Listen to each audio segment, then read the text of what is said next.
Taong 2020 nang inagaw ng nagkunwaring buyer ang motorsiklong ito mula sa seller na nakipag-meet up sa Tagaytay City. Nagtiwala po dun sa tao then pina-test drive ta's tinakbo na po. 5 taon ang nakalipas, isang tipang natanggap ng PNP Highway Patrol Group pati ng complainant. Ang scooter, ibinebenta na raw online. Through the series of cyber patrolling and sa tulong na rin ng tip at pakikipagtulungan din ng ating pong complainant na pag-alaman at nakita po natin ito pong nawawalang motor na nakapost po sa marketplace.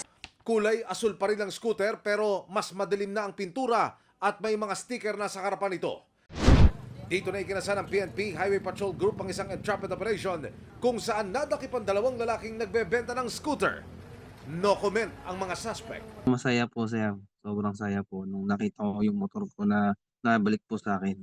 Dahil matagal na panahong nawala ang motorsiklo, susuriin daw ng HPG kung nagamit ito sa anumang krimen. Ayon sa PNP HPG, talamak hanggang ngayon ang modus na tinawag nilang test drive takbo.